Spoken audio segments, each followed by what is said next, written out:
Le vice-président de la Banque mondiale chargé de la région Moyen-Orient et Afrique du Nord, MENA, Farid Belhaj a estimé que l'Algérie a suffisamment de financement et n'a besoin d'emprunter ni auprès de la Banque mondiale ni auprès d'autres institutions financières.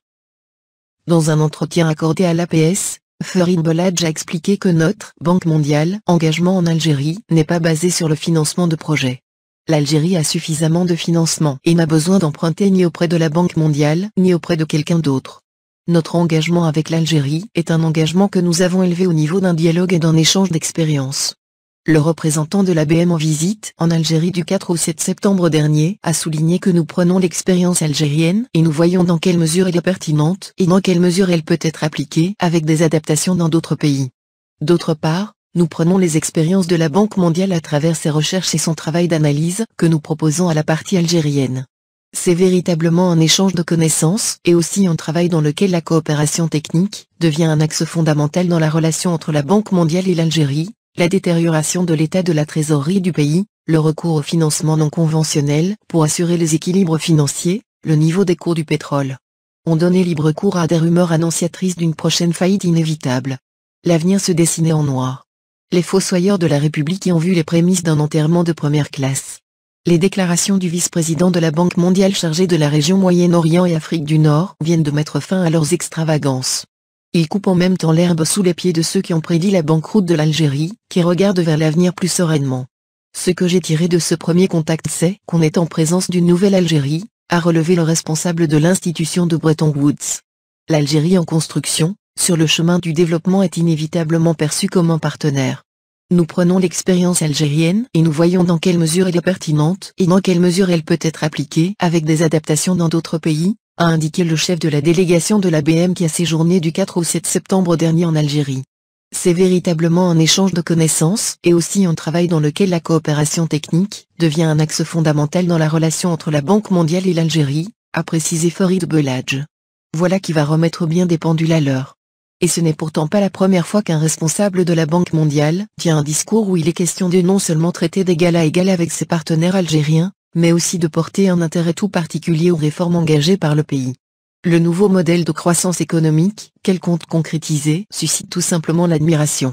Nous regardons la mise en œuvre de cet ambitieux programme avec beaucoup d'attention car beaucoup de pays, que nous représentons, peuvent tirer profit de cette expérience. Je pense qu'avec les compétences disponibles au niveau du gouvernement algérien, ce programme pourra être mis en œuvre en dépit des défis existants, a affirmé Mirza Hassan, porte-parole d'une délégation de l'ABM qui a séjourné dans notre pays en mai 2017. L'Algérie qui ambitionne de s'affranchir des hydrocarbures, qui représentent l'essentiel de ses exportations, a opté pour la diversification de son économie à travers un programme dont les grandes lignes ont été esquissées lors de la 19e tripartite, gouvernement, patronat, UGTA, qui s'est tenue au mois de juin 2016 à Alger. La Banque mondiale persiste à lui manifester de l'intérêt même si cela continue à faire jaser. Bien sûr qu'il n'est pas intelligent d'user et d'abuser de la planche à billets qui crée de l'inflation, mais il est évident que c'est moins grave que d'avoir à recourir aux marchés financiers auto-usuraires criminels, dont on connaît aujourd'hui l'impact désastreux sur la dette mondiale. Faut-il rappeler également que les États-Unis passent leur temps à utiliser la planche à billets, sauf qu'ils ont trouvé un terme soft pour désigner cette pratique, le fameux quantitative easing. Les Yankees ont le droit de pratiquer l'argamanu la planche à billets sans se faire taper sur les doigts par la Banque mondiale, ce qui est interdit aux autres pays du monde. L'appellation même de Banque mondiale est tout à fait impropre et problématique, car elle ne représente absolument pas les peuples du monde, mais les seuls intérêts des plutocrates. Il faut savoir que les abrutis qui conseillent aujourd'hui l'Algérie en la poussant à l'endettement sur les marchés financiers sont ceux qui ont sauvé le monde en le préservant de la crise de 2008. Crise qui a abouti aujourd'hui à un endettement de 164 000 milliards de dollars, endettement encore bien plus important qu'en 2008. Il faut être fou allié pour continuer à écouter ces imbéciles dont aucune analyse ni action n'a jamais rien produit de bon pour l'humanité. Ceci est un fait avéré, tout le reste n'est que charabia.